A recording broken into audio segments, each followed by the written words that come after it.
Good afternoon, and welcome to the workforce panel discussion. I think we're the only thing standing between you guys and the reception full of cold beverages, so we'll try and stay on track here. Any questions? For many of us, retaining and recruiting a qualified workforce is one of our biggest challenges. As a matter of fact, if you're in this room this morning listening to Paul Polson, he said the majority of Montana businesses now say that is their biggest challenge. So fortunately, with that in mind, we have four very talented HR professionals with us today to share some ideas on a variety of things, such as what you can do to work with your local school districts to help qualify, help kids be more qualified for the workforce when they come out of school. Also, we'll talk about, some training opportunities maybe available for young people who don't want to take the traditional college route into their career path, and also maybe some best practices in regards to continuous training of your existing workforce. So, looks like we have just a little over an hour, and we have several questions to go through, and hopefully if we get through all those, we'll have some time for questions from the audience as well. Let's meet our panel. Next to me here is Ashley Morris. Ashley is controller and HR lead at Spica Design and Manufacturing in Lewistown. She tells me she's our rural Montana representative here. And then Jillian Daniels. Jillian is the human resource manager at ADF International in Great Falls. And Michelle Burrison. Michelle is the senior manager of workforce development at Boeing Commercial Airplanes. I always want to say airline. No, it's all right. We build them. We don't fly them, Yeah, but we build okay. them. We fly them first before we fly them at some point. And Galen Hollenbaugh. Galen is our commissioner of the Montana Department of Labor and Industries, and we're going to kind of start this off with a little video that Galen and his staff have put together to give us a high-level overview of some of the training opportunities that are available around the state. So.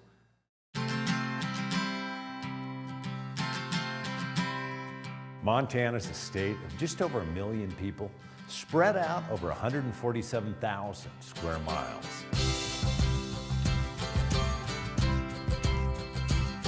It's a state built by the hands of hardworking men and women, from the farms and ranches of the High Line, to the mines of Butte, to the oil fields of eastern Montana, and to the teachers, nurses, and professionals all across our Big Sky country. These hardworking folks grow and support our economy.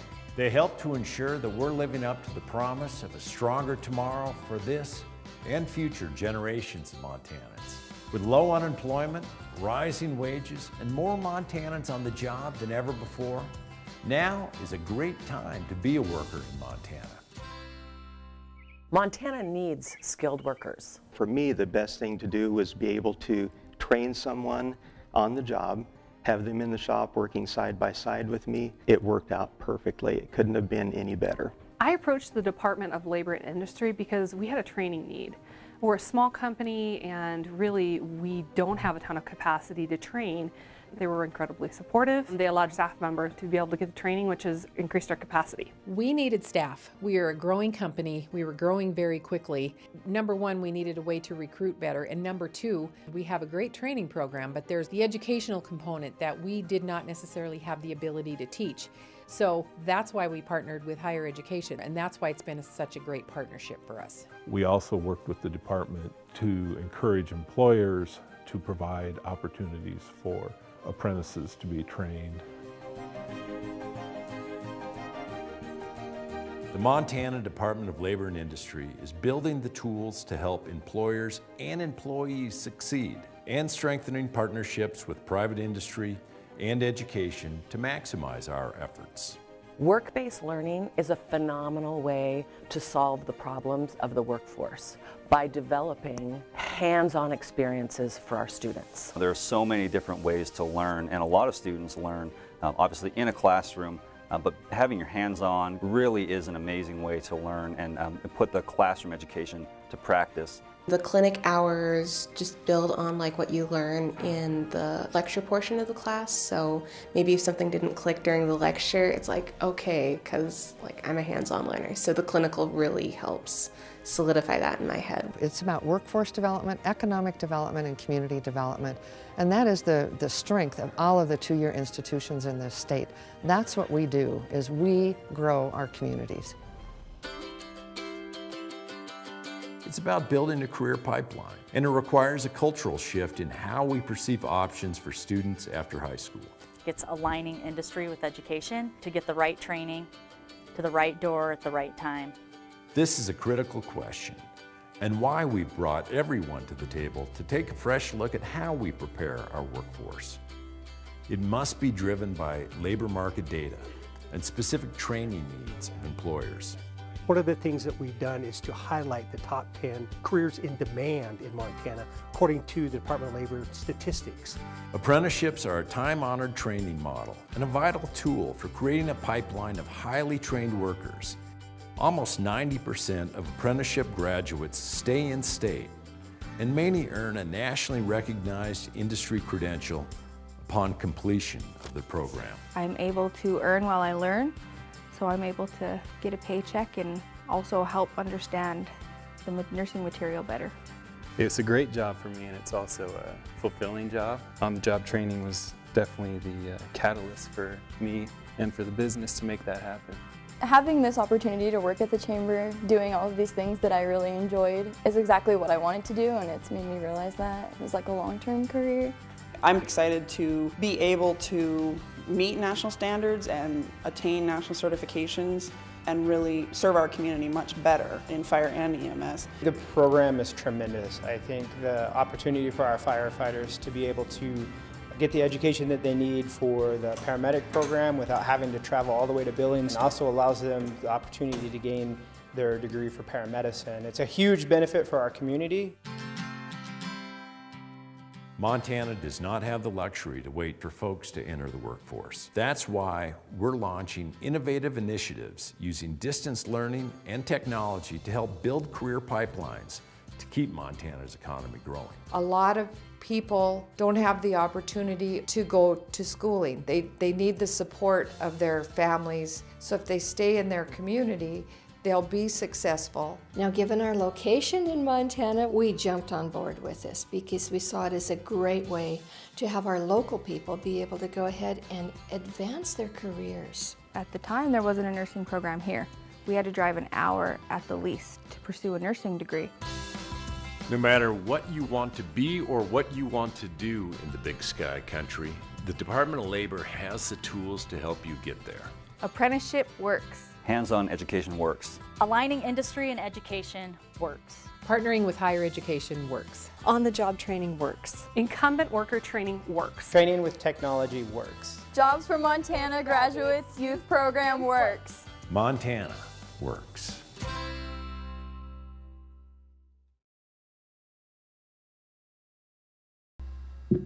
Thank you for that, Galen. And if you want to share that with anyone, it is available online at montanaworks.gov. Okay. So let's jump into our questions here. I want to start by talking a little bit about recruiting. We know that with about 4% unemployment in Montana and probably measurably lower in most of the urban areas of Montana, that recruiting can be quite competitive. So can you guys talk to us a little bit about some of the challenges this has presented for you and any unique initiatives maybe that you've taken or seen other companies take to kind of overcome this? I'm going to start with you on the hot seat, Ashley. Okay. I guess unique challenges for us, just representing, like I said, the rural perspective, is that we don't have a giant labor pool to choose from. We have about 6,000 people right within our area that we can bring in and be good employees, and so Really what we try to do is just keep our door open at all times to any hiring opportunity. And one of the things that our new production manager, now COO, has brought in is saying, no longer should you open a job or close a job. You should continuously be hiring for all positions. And then if you get a great employee or a great candidate walk through the door, find a place for them, sit them in the right seat, and then train your least favorable or least productive, employee, and to where they're either successful in the business or outside of the business. Either way, you either end up with one really great employee or you end up with two really great employees because the other person's been trained up to the level that you need to be having them perform at. So that's our biggest initiative so far. Thanks, Ashley. Jillian, you can. So I would have to agree with Ashley a little bit that we feel, in a sense, that we've exhausted our market in Great Falls. Between that and trying to find individuals who have the skills, who can come in the door and do the work, we feel some of the work we do is a little more complex than just hiring a welder or a fitter. So one of the things that we tried doing is looking outside of Montana and doing more national searches. We started using, it's called MAP. Basically, it's a marketing automated platform that we've started using that allows us to reach out through using social media, which is really, kind of something at everybody's fingertips. It's been huge for us because we are now getting, what it does basically is we can choose who we want to see this message by. I can't truly explain it all to you, but that's not, but we found somebody who could set it up for us and that can do it. And it basically it puts our message out nationwide to individuals. And we have people coming to us versus us having to go look for them. I started with ADF about a year ago, and I knew that the recruiting we needed work because we were trying the same things over and over and nothing was working. We've tried Indeed. We still use Indeed and have some luck with that. We've tried Monster. We've tried any of those things where we're going out and trying to find people. Well, this that we found is bringing people to us. So basically, I think that we got it narrowed down to where it's raised us to 250, I've got all the stats here. Basically, for every 1,000 people that want to come and check us out, it costs us $7. That's what it's costing us right now, and they're coming to us.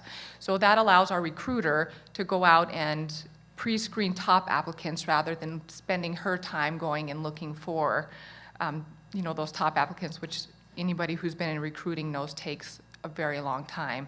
So that's one of the initiatives that we've started doing that's been very successful for us.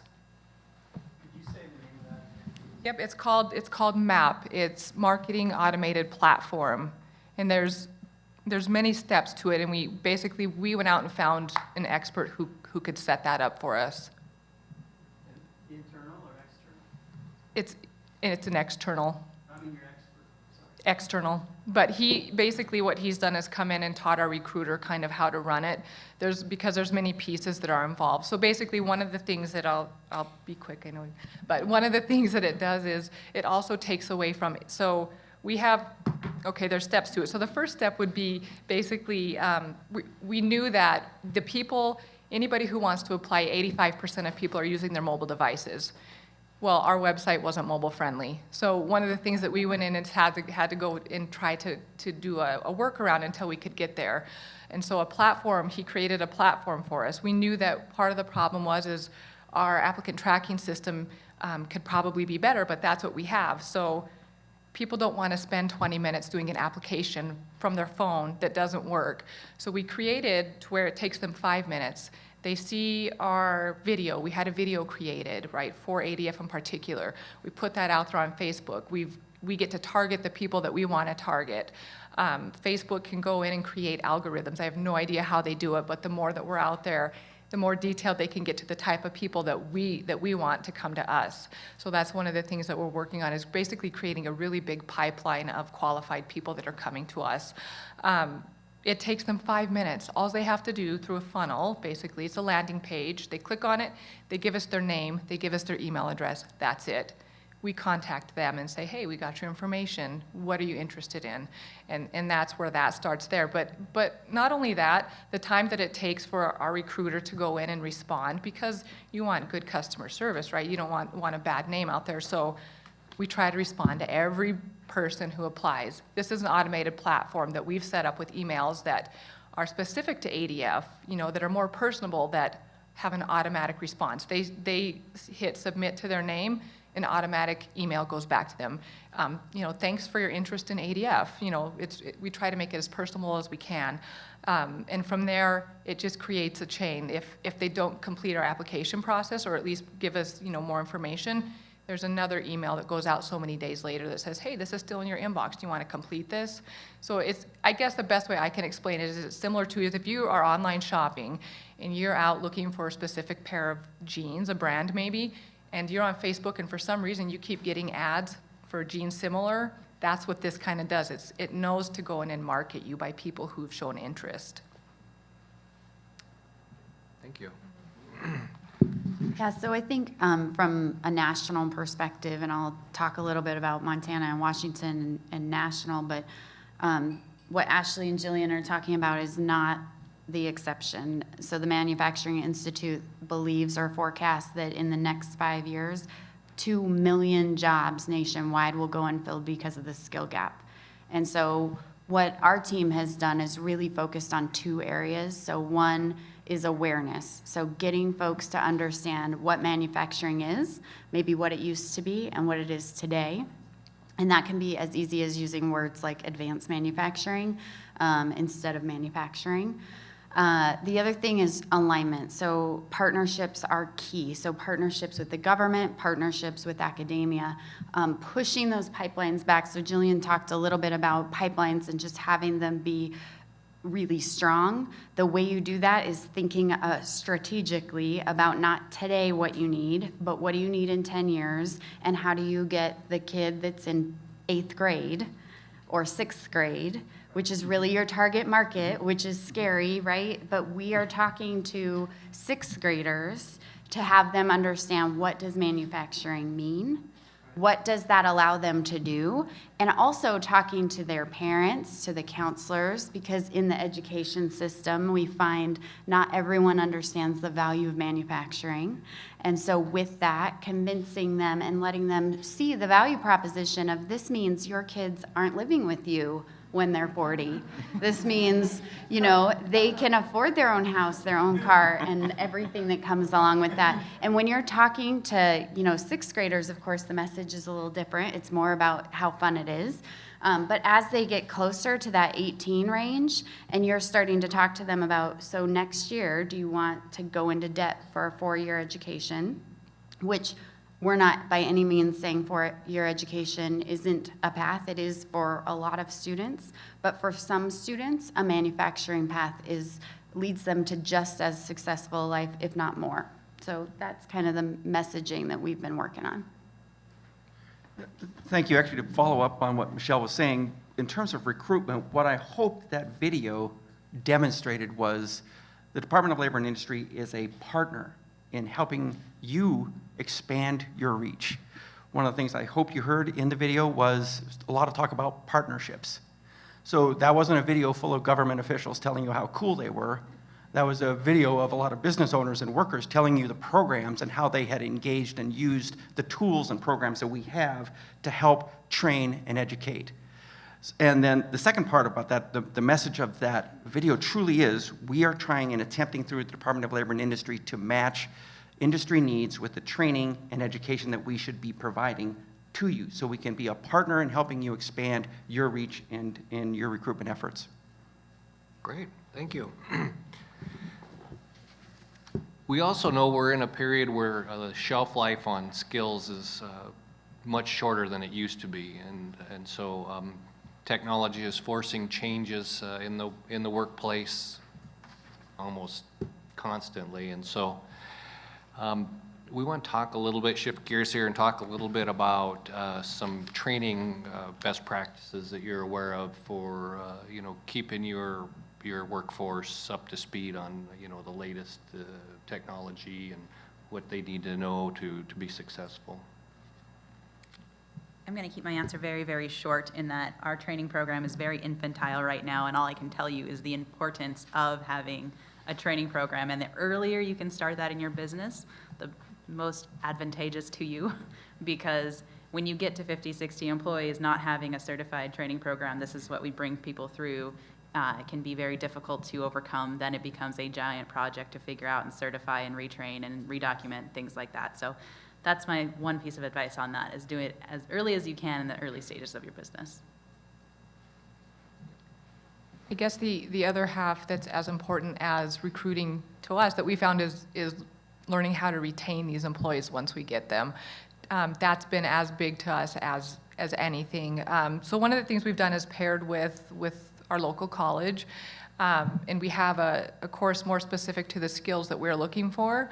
For welder courses, we're in the process of a fitter course, or something that needs to be resurrected. The other thing that we noticed is we had some positions where individuals would otherwise be qualified, but maybe they were lacking computer skills or, some basic skills. So again, we paired with the college to send anybody throughout our company that would want an Excel course, starting with, the basic, intermediate, and then advanced. We call the local job service, and they've helped us out with teaching these people how to use a computer. So anything like that, another thing that we've done is, for retention is stay interviews is one thing that we've went throughout the entire, we just got done throughout all 200 of our employees and asked every single one of them, why do you get out of bed and come here every day? And they basically told us. And so those are some of the programs that we're currently working on. So like an appreciation program, they want to be appreciated. One of the other things we put in place is a mentor program. So we're just continuing to look for things like that. One of the things that we're also looking into trying to get rolling is an apprenticeship program. Basically we need to show that we're willing to invest in these people so that they'll want to stay. Yeah, I think Jillian brings up a good point about investment. So one of the things I love about the Boeing company is that they have a tuition assistance program. It's not reimbursement, so we pay for the school up front. You don't have to front any money. I understand that not all companies can do that, but one of the nice things is as you partner with your schools, you can work out what works for you. So for your employees, not only to retrain them, retain and retrain them.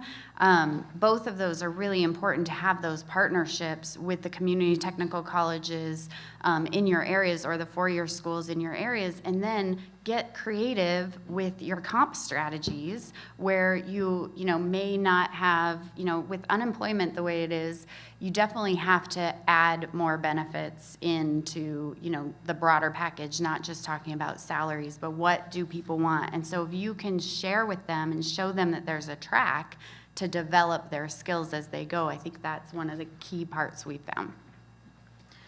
So I point to another example from the video. Courtney Springer, one of the first ones up there talking about incumbent worker training.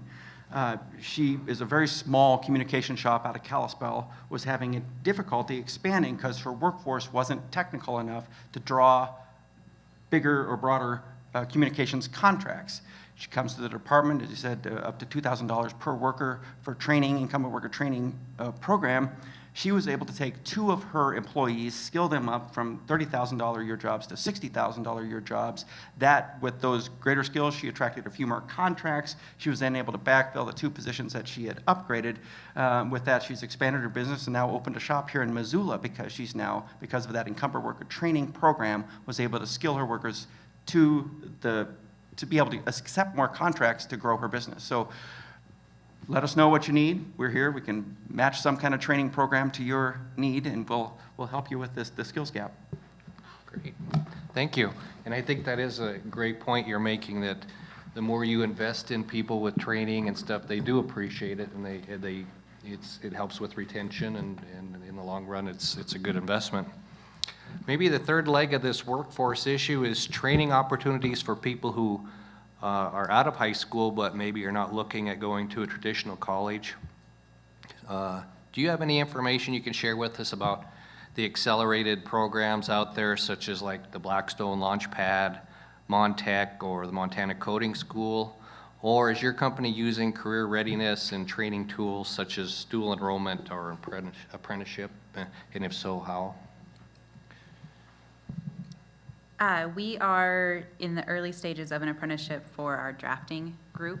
That's looking for an educational institution to pair with, things like that. I think the biggest thing that Galen said a couple of different times is make sure you're collaborating with the entities available to you. So make sure you're talking to the state, make sure you're talking to the colleges, and really feeding what you need in your business. For us, that means that we're talking to different programs throughout the state saying we really need a mechanical drafter program. Who can do this for us? and talking to those folks and getting that conversation started. So apprenticeship is kind of where we're focusing our, for that particular need. But one of the things that we are also finding is that a replacement of a educational institution in Lewistown that's catering to what Lewistown industry is needing. And so hopefully getting more college opportunities into town will open those conversations to not just what happens to be for us, the nursing program, but also other business opportunities and hopefully one day industry and manufacturing opportunities. I guess I'll kind of go back to what I had said before, is we paired with the college to send individuals through a program that we, I guess, help them create for us. So that's one of the things we're doing. Again, the apprenticeship program is something we're looking into. I think I had heard somebody, I can't remember where, it was somewhere here today, mention, working side by side with maybe high school teachers and things like that to get that implemented into the classes. So that's something definitely that we would want to look into doing. But we're still, we're in the early phases of those types of things. But a lot of on-the-job training we offer. It's actually been a pretty good morale booster that we have some of our more skilled individuals that have volunteered to go train side by side to teach these newer individuals how our processes work. And so that's been successful, but we still have a long way to go. Yeah, I think from our Boeing Helena site, they do a lot of structured on-the-job training. So something that, you have a peer mentor who is working with you to advance your skills, especially when the schools are training on 3-axis machines and we're working with 5.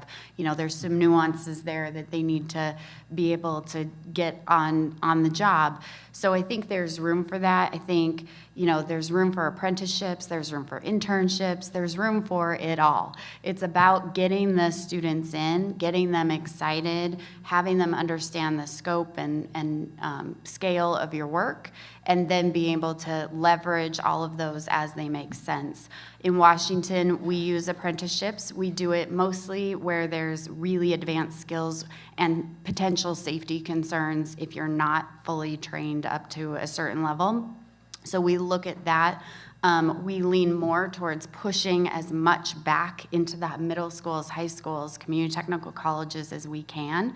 And we do that by really getting our industry together and talking about what are those basic skills that you need, and then having our government partners with us to say, okay, if you need this basic skill as an industry, how do we get our educational partners to drive that into their programs? And that's really, Ashley, what you're saying, right? If you can get it there first, then you're talking about a shorter turnaround between the time that students come out of those pipelines to the time they're ready to go on the shop floor. Just real quick follow-up, and then in your environment, do the unions also provide some apprenticeship, or? Yeah, so our apprenticeship at Boeing in the Puget Sound is run through our IM partners. Okay, yeah, thank you. Yeah, so we have something it's brand new that I'm running up. Tom, this is what I was trying to make sure I had in my memory banks, but I don't quite have it down yet because this is a brand new program that we're starting with DLI. We have, through a partnership with Helena area school districts and Highlands College out of Butte and a few other employers, Dick Anderson Construction being one of them, we now will be creating this fall a Helena area pre-apprenticeship construction program. And what this is will be if you're a junior in high school and you want to enroll in this program and you complete it, you will come out with your high school diploma, pre-apprenticeship credential in construction, which gives you preferential treatment or preferential placement for any construction apprenticeship that becomes open if you can find a business or construction company that wants to bring you on. And beyond that, then you have earned 1,200 hours of on-the-job experience that goes towards that apprenticeship, so you're already accelerated through that apprenticeship. Plus, in working with higher education in Highlands College, you will have earned 22 credits towards a construction carpentry associate's degree at the Highlands College, or you can use those 22 credits with Montana Tech to move towards a 4-year degree in construction management. So again, it's how do you front load these skills, and it's all about dual enrollment, and higher education in partnership with local school districts, high school districts have become very, very innovative in trying to figure out ways that you can get students, when they find an area of or a career path that they're excited about or interested in, they don't have to wait till they get out of high school to get in. They can proceed down the path of getting the certifications or whatever they need to progress in that career field. And it's not just your construction trades. And apprenticeship is one of the biggest barriers we have in Montana, is breaking down this notion that apprenticeship is just plumbing and electrical and your trades skills. That is not what it is. And we start talking about finding common themes in terms of what are the certifications that you need to do a job. Is there more than one business that needs that type of skill? That's where a registered apprenticeship program begins. And you start partnering, you start saying, okay, now it becomes a career field. Now you can start recruiting people into that career field and into that apprenticeship, and your workforce starts to grow in terms of that specific need. So apprenticeships are truly a unique way to then really get into this accelerated learning to try and bring folks into your workforce at an earlier age. Thank you. Some great points there. If you are ever in the Billings area and get a chance to visit the Career Center there, that's a pretty impressive facility too. I had no idea what all was going on in that place till you get a chance to look at it. So this next topic I find somewhat interesting, because every time there's a new generation coming into the workforce, it seems like the older generation expresses some concerns. And I'm sure my generation was no different. I think my folks thought the industry was doomed when they seen us coming in. But we know that with this latest generation, there are some different skill sets and probably some different expectations as far as the workplace and career paths and stuff. So I don't know if you guys have experienced that, and if you have, if you've had to take any special initiatives to work around that, or are just chosen to, change up anything just to accommodate this newer generation. I feel like I'm going first a lot. Anyway, one of the things that I think is important as in all facets of training goes, the effective performance management piece. So if somebody's not meeting your expectations, being able to effectively say, this is how you're not meeting expectations, and this is how we're going to help you start to meet expectations.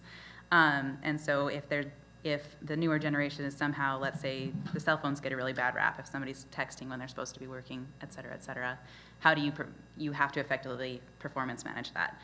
Set the expectation and then coach to it type thing. So that's, I think, on the newer generation coming in. But when I'm on a group in Lewistown called it's a division of Port Authority. It's a Workforce Development Council, and they're talking about other folks having not this new generation. We're thinking millennials, I think, is where this question was kind of driving toward, but also the generation above us who are being somewhat disrespectful to the millennials just because of their age group. So there are other manufacturers in Lewistown are finding that their older generations are actually being disrespectful to the younger generations just because of their age or perceived lack of skills. So that's one challenge. But one thing that we are seeing with this new group coming in is a lack of understanding between the relationship of performance management and wage and incentives. So it feels like there's a very big air of entitlement that comes in with this new group of candidates that we're finding that we're having to battle. Making sure that with that effective performance management, it's very clear a path forward for them to earn more money, not be given more money. So I think it really all ties back into that performance management and how effective that is. Thank you. I guess one of the biggest things that we've noticed is people don't quite understand that they have to come to work to begin with. So that's probably been one of our biggest challenges. Got to show up to get a paycheck. So One of the things that we have started doing is we created an attendance incentive program where basically we're rewarding them for coming to work. So people were a little surprised by it. It's been, still in the early stages, but so far it seems to be working. Every month it goes up, our attendance goes up just a little bit more, but we tried to make it a little bit fun for them. So every month they get, it's monthly, they get a little bit extra on their paychecks. And then everybody who, basically we recreated our attendance program to be on a point system. So anybody who doesn't accrue any points, they're put into a monthly drawing for a prize. Those individuals who make that go into a quarterly, and then we do a yearly, and it's a pretty significant grand prize. So people are actually striving for that. We're hoping, it's like I said, it's still fairly new, just a few months old. We've been doing it, but we're hoping that helps. The other thing, I agree very much with Ashley, is we kind of have to remember our audience. So sometimes when we would sit down with people about their performance, it might be a little bit above their head of what our expectations really were. So one of the things that we did is we took all the skills that we expected of them on different levels. Like the way that we work is we have a welder ABC, fitter ABC. We made it more of a visual for them. So our foreman can sit down with them on a more frequent basis. So quarterly, they're supposed to be sitting down with them with a visual basically that separates, if you're an A fitter, you should have a check mark by all of these criteria. If you're a B fitter, you should have a check mark. And then there's some where it might be in some areas, they're maybe attendance, they're at a C level, and at skills, they're a B level. So they say, well, how do I get to an A level because I really want that wage? It's pretty visual to them to look to see what they need to do, where they need to work to get there. So that's been fairly successful in getting that feedback more regularly. But those are some of the things that we're doing. Yeah, so at Boeing Helena, I think one of the things that they've seen is in their high school program at Capitol, they have an ethics program that's added into that as a component, and so they talk a lot about work ethic. In Seattle, in the greater Puget Sound area, we work with our high schools and skills centers where they're getting, often over 1,000 hours of hands-on training. We're working with them on strict attendance policies, safety guidelines, compliance, quality, all of that within that program. So when they come out of that pipeline, they're ready to go. They already know, if you don't show up, you don't have a job. That's how it works. So there's some of those components that, again, I would say we push back into the schools and into the pipeline where we can. Other things that we do within Boeing itself is we have an onboarding program that really talks about safety concerns. And when you work on airplanes, it's not an option. Safety is our number one concern, safety and quality. And so when you think about that, making mistakes, it's a really clear line to what happens if we make mistakes on planes. So we have a pretty easy line of sight on some of those aspects, I would say.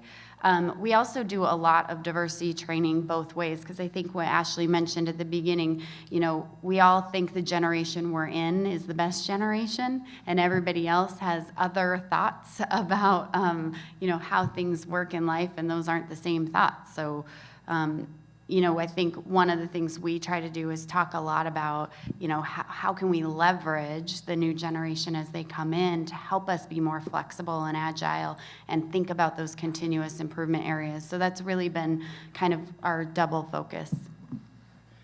So from the Department of Labor and Industry, we have a program called Jobs for Montana Graduates. And as I travel around the state and listen to employers talking about, these stories are all the same. It's rather shocking, but I guess not surprising anymore that in terms of workforce engagement. And what Jobs for Montana Graduates does is that is the program. It's in a number of schools, high schools, middle schools, and a few of the alternative schools in this state. So if you're looking to engage with students that are in this program, it is specifically designed to teach the soft skills that everybody is talking about. When I rolled out this video for the very first time, I did it in front of the Board of Regents down in Dillon. And the panel right before, I had a chance to speak to the Board of Regents about thanking him for the collaboration and everything else that we've been doing with apprenticeship, was basically a panel of local businesses. And the question to them was, what do we, higher education, need to do to provide you a more skilled workforce? And to a person, there were 6 people sitting there saying, we need more soft skills. You know, I don't necessarily have to teach the student the math skills or how to do the job, but I do have to teach them that, you know, you got to wear a shirt to work, or you have to have shoes on, or you have to show up on time, or you have to, and you hear those things, and I'm channeling my dad sitting there listening to it. It's like, oh God, that's it. You know, wow, I'm amazed that we have to actually talk about these things. But until you start thinking about it, it's like, okay, if all of this is about training and it's all about introducing people to careers and workforce, then this is part of the workforce that you have to do as well, and you have to pay attention to it. So it's just part of the onboarding process. So Jobs for Montana Graduates is in the classroom now, and if you need to contact your local schools, I'd suggest if you're looking for those types of students to engage in your workforce, directly contact your schools to see if they have a program. If you're worried about that, give my department a call. Erica Swanson is our program manager for Jobs for Montana Graduates, and we can hook you up with the schools that have these programs. But this is a program that teaches those soft skills like attendance and attire and behavior on the work site. Thank you.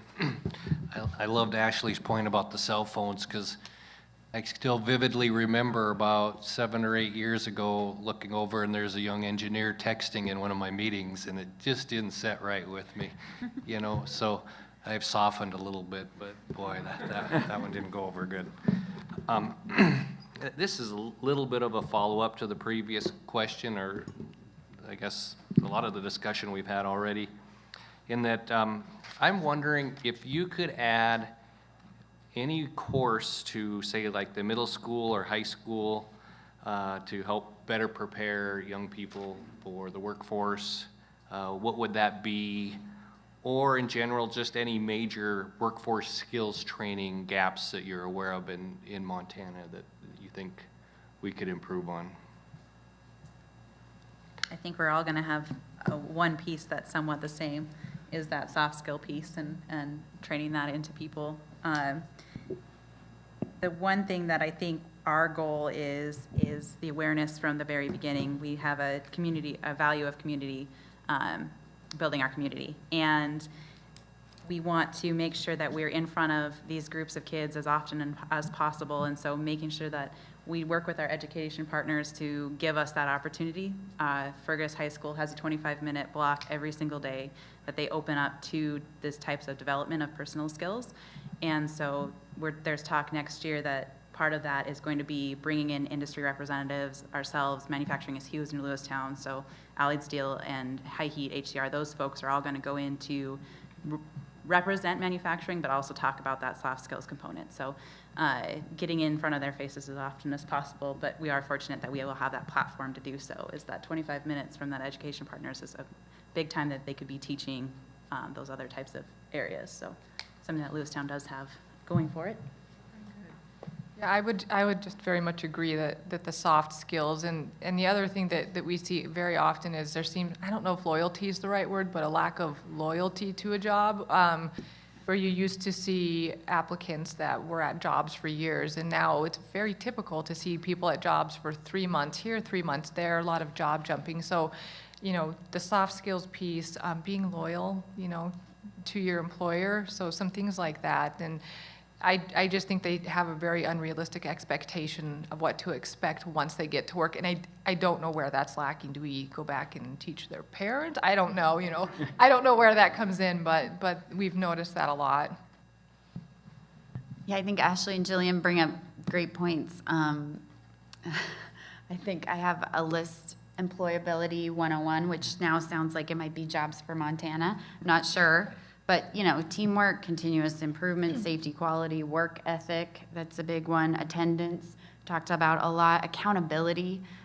You're accountable for your actions kind of thing, and then attitude. And I just think the earlier the better.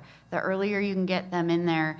I think it's great that Ferguson's opening up their doors for industry to come in. I think we need to do it at the middle school level. Anything you can do to get kids out and show them your workspaces. Career exploration is just vital when you're talking about 6th graders, 8th graders that don't know kind of what the world looks like outside of the classroom. And, you know, that's not just for students, it's for the teachers and the counselors and the administrators, because what we find is a lot of times all of those folks, they went to school some more, and then they came back to school to teach or be a counselor or whatever, right? And so they don't have that experience of industry in their backpack to help these students understand what it looks like. So to get those teachers out and show them what you're looking for, show them where the math skills apply, show them where science applies, get them to think about your industry as the example that they're gonna use in the classrooms. That is huge in moving this stuff forward. So I think, you know, in those couple areas. So another pilot project the Department of Labor and Industry is starting, and actually Megan, who was on the video there, it's about career readiness. And you heard a little bit about that already in terms of where and when you start engaging tomorrow's workforce. Is it 6th grade, 5th grade? Yeah, we start in grade school now. But we have a pilot project going now through our job service in Livingston with the Park County High School, where right now, it's Megan is the first. This is the first of its kind in Montana. I'm not sure how many other places are doing this, but we will now have job service folks in conjunction with counselors beginning freshman year, starting to engage students with career readiness. What are you thinking about? What classes are you taking? What are you excelling at? What do you like to do? Okay, here's what that means in terms of jobs and what you can potentially move into. And then we have Livingston businesses that are partnering with the high school to start saying, okay, who's after what, who's doing what, and they will provide then the school to work opportunities so that students can begin to, it's much like, it's like pre-apprenticeship light, where they're getting career advice and may be able to get out and experience on a limited basis, perhaps what, you know, if they're interested in some career, what that might look like for them and what they would need to do and build to make themselves successful at that career. But we're piloting that this year, starting, you know, and it's been going, Megan's been working really hard on that, and we'll have some results here at the end of this year, and we're gonna look to see what we can do to scale it up for the rest of the state. But it's about career readiness and getting students to think earlier about what they need to do. Great. Do you want to talk a little bit about what Blackhawk's doing along those lines, or put you on the spot here? So we're fortunate that we have a local school that's very engaged as well. We developed a 10-day curriculum that we inserted into a career exploration class. And that ended with a tour of the factories. We measured the students' perception of manufacturing before and after and saw significant improvements. The state deputy superintendent of public schools has approved that curriculum and is encouraging all schools in the state to adopt it and find a manufacturer as a partner that can come in and teach those classes. We actually went into the classroom and taught it as manufacturers with the teacher in the room to help assist. So it was very successful and a lot of fun. Three Forks School is offering apprenticeship programs for high school students. So they're looking for partners. So right now they have healthcare, and they have construction, they have manufacturing. And students are released at about 12:30 in the afternoon, and you know, they can work the rest of the afternoon. The employer has input on the grade that they get. So there's the accountability side. They have to show up, you know, they have to be engaged, they have to be successful and on the job in order to do well in the class. So we're really excited about that. And then we're offering externships for high school teachers and middle school teachers. Most of them have summer months off, and it's an opportunity for them to come in, have a real job, earn an income, see what the real world's like, and then take that positive experience back to the school and get the students interested. So a lot going on with our local school. I have a question for you, if I could, please. At what grade do you do the 10-day curriculum? So that was a high school level. I had everyone from seniors up to, or down to freshmen. Okay. But we're trying to adapt it right now to go into the middle school as well. If you look at the construction industry, what they did with Bob the Builder, that was an initiative that come out of the National Contractors Association. It's a wonderful cartoon. My boys love it. And it was meant to get students excited about potential in construction jobs. This gap in the pipeline comes along. Thank you. Sorry to put you on the spot, but I know you guys have such a cool program going there. I didn't want to let this question go by without addressing that. So I think we still have a little time left, and that's all the questions I have prepared. Is there any other questions from the audience? Any questions? Scott? Oh, Scott.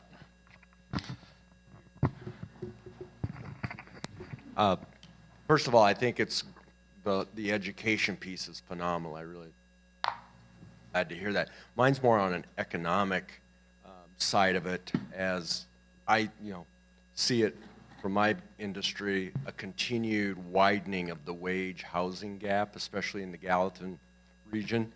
And I have clients who have actually lost really good engineers, highly trained people, because either A, they can't afford to buy a house in Montana, or they can't find a place to rent.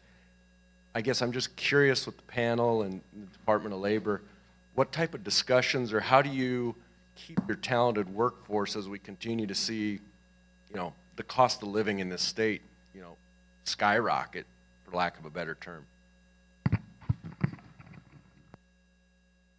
So continuing talking about partnerships, it's too bad Director Haxby Cody wasn't still here. A lot of those grant programs for housing actually run through the Department of Commerce.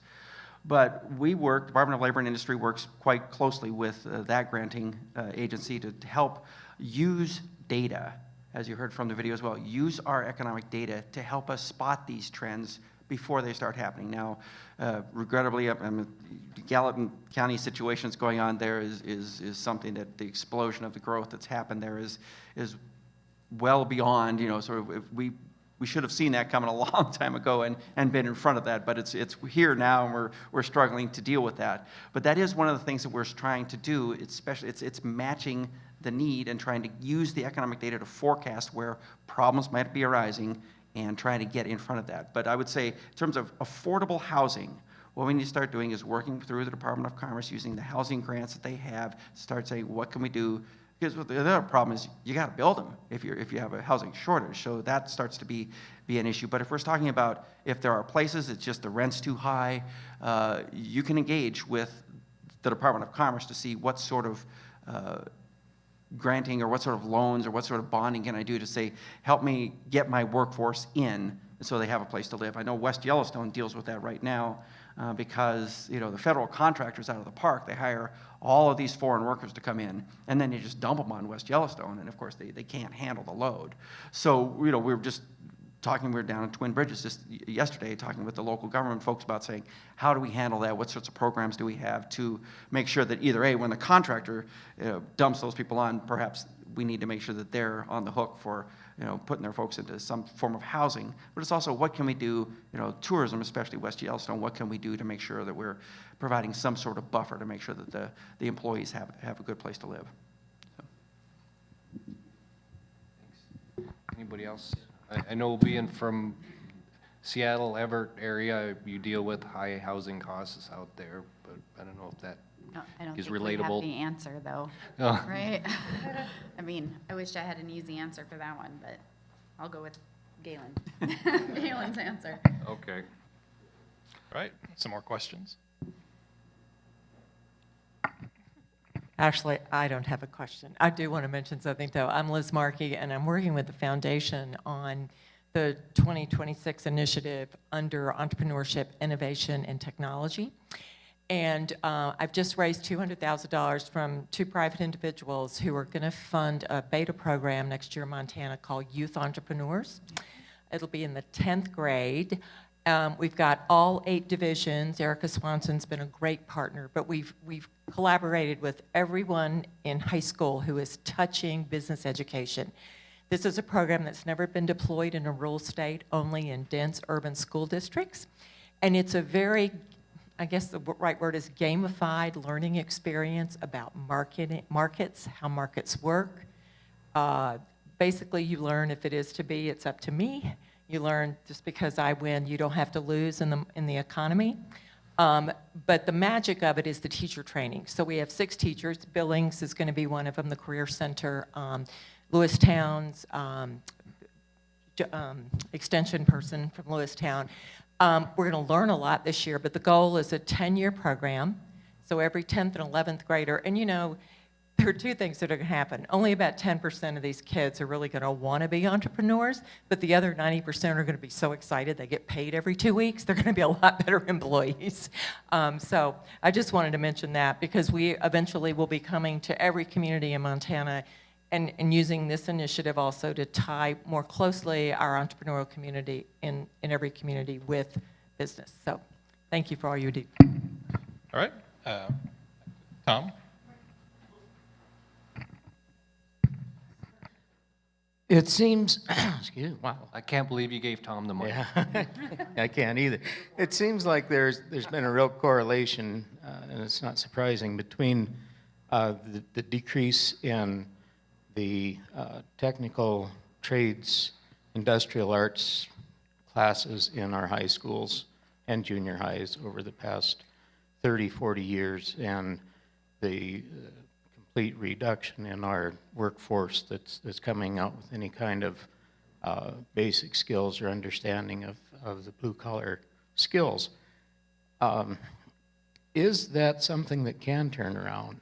And if it is, how much of a role should the Department of Labor and Department of Education play in trying to create curriculum that can help address these things, to not only offer the courses, but to make them attractive to kids that are in school? Obviously, industry has to play its part in promoting them and in giving kids a reason to take interest in it. But, you know, there's a funding issue there, an element of where do we get the money for these schools to be able to have the equipment to do it. But mostly, Galen, addressing it towards you, what do you see as the state's role being in directly working with our high schools? That is our job. And you all better be holding us accountable for that job. If we're not doing that, if we are not meeting your needs, then it's your job to be screaming at our bosses, the legislature and the governor, to say, how come you're not getting us the skills and the training and the education and the expertise that we need to grow our economies, to grow our businesses?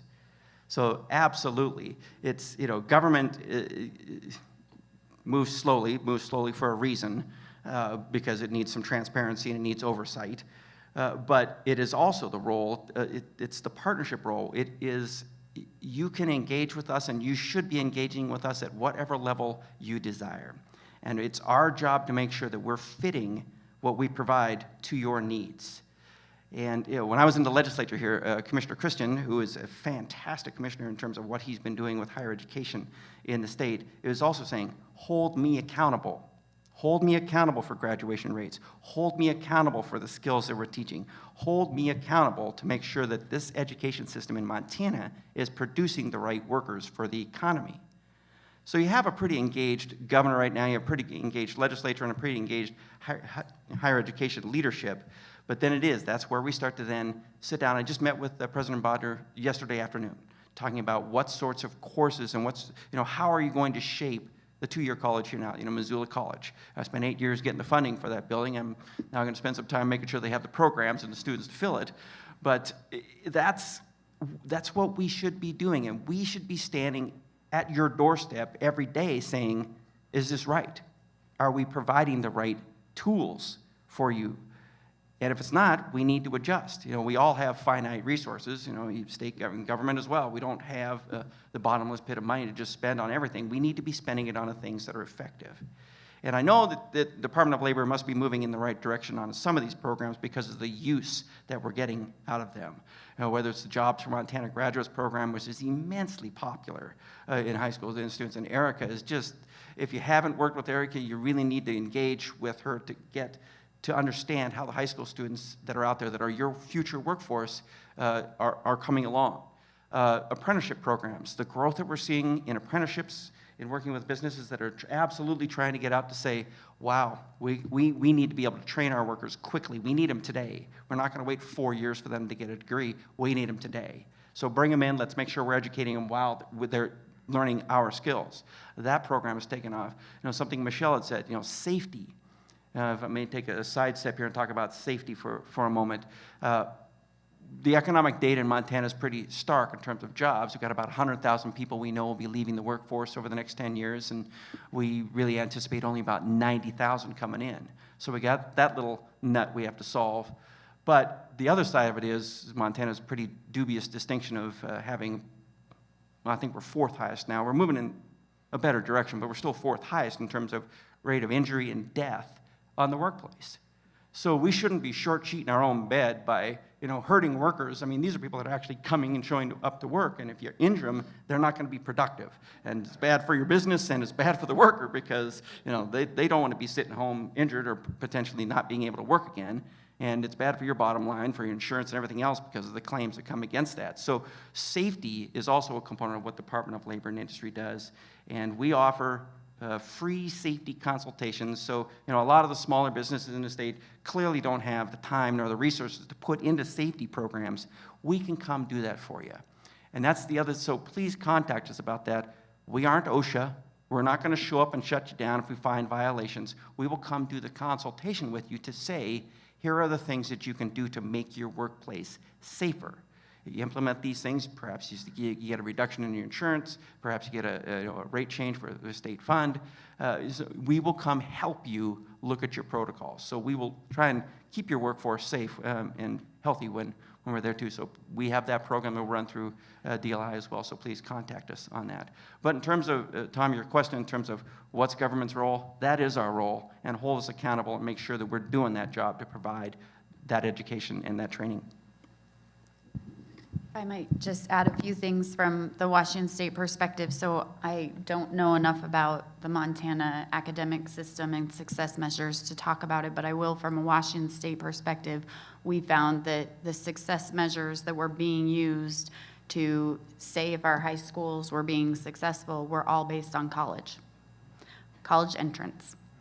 And so if a job placement is not a success measurement for our high school students, we've got something wrong, something backwards. And so we need to have our government partners help us fix those things.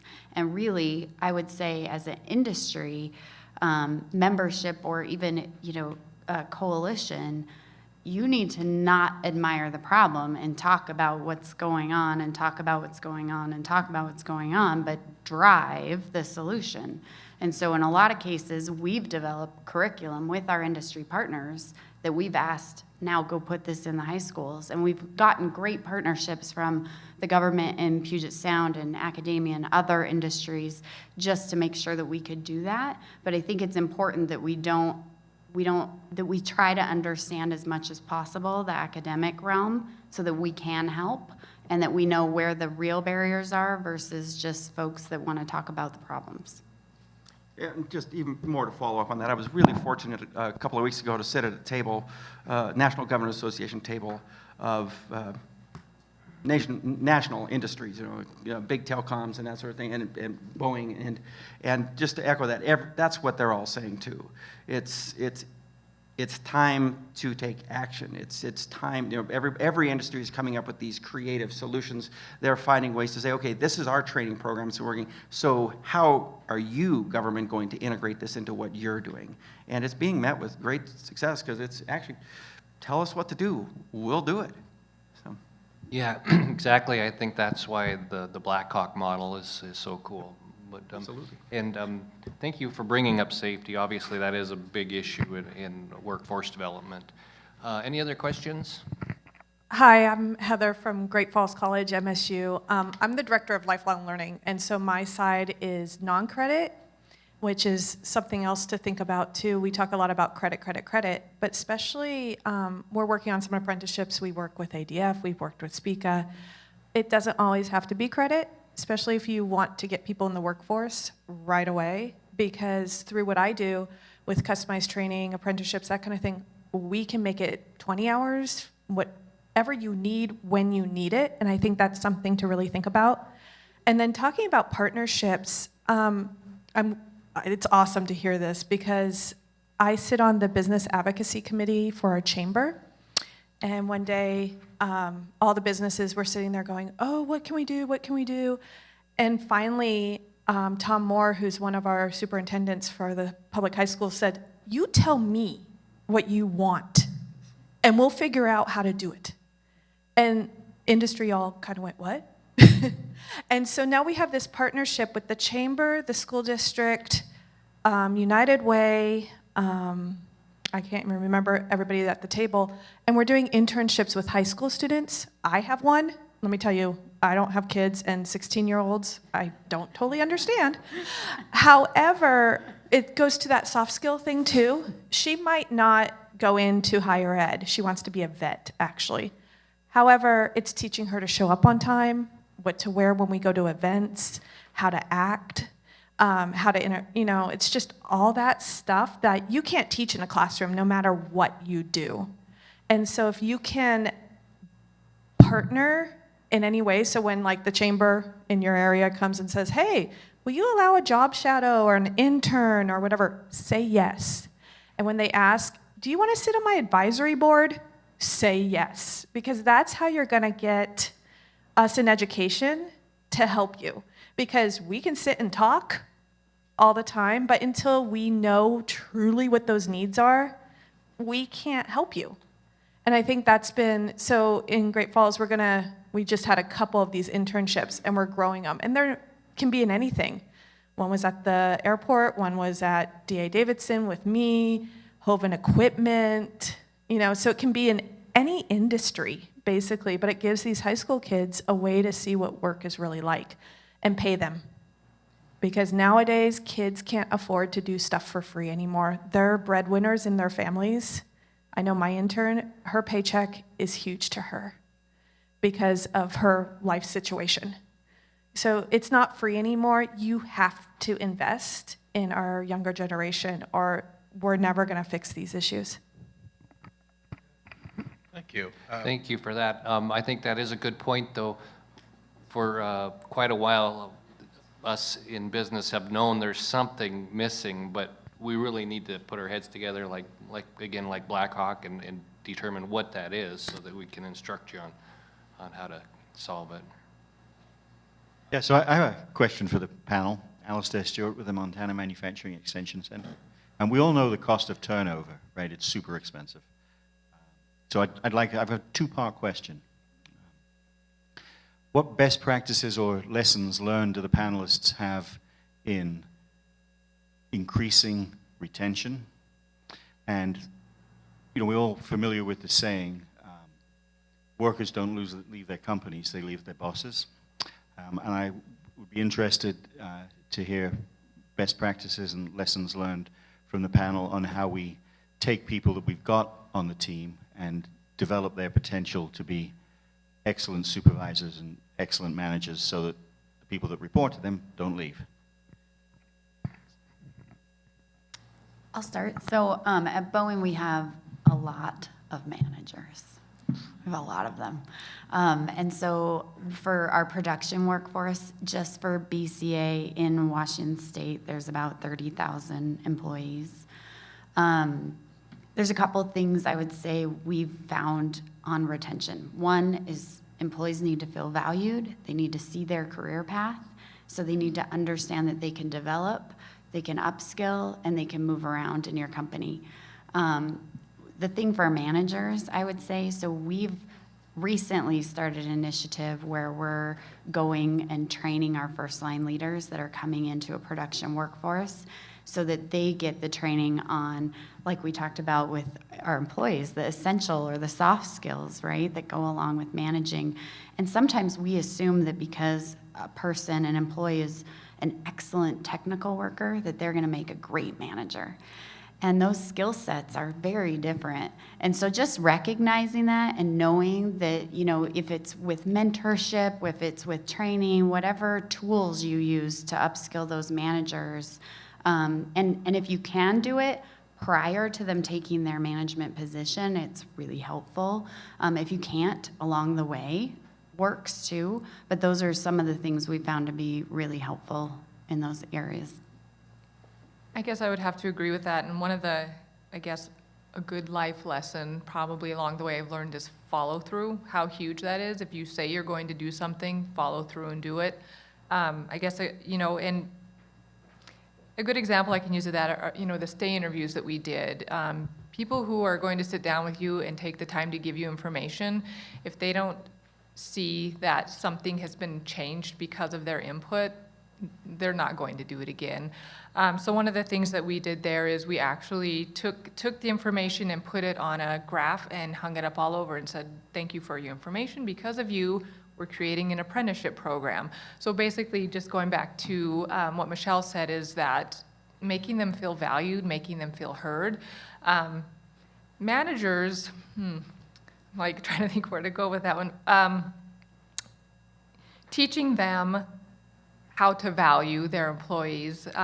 When I wanted to talk about our mentorship program,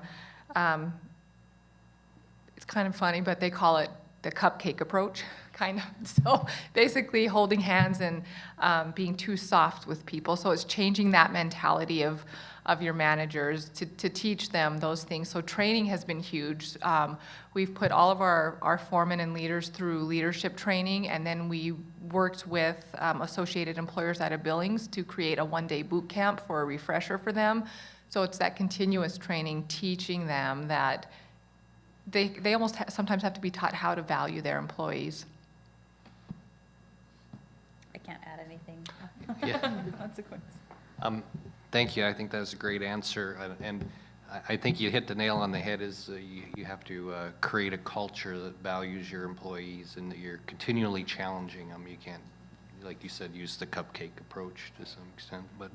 And obviously, some of us, like Ashley, have a little bit more unique challenge than Michelle. We don't have quite as much opportunity to promote our people through the organization, a little smaller organization. But anyway, any other questions? It is. All right, can we have a big hand for our panelists?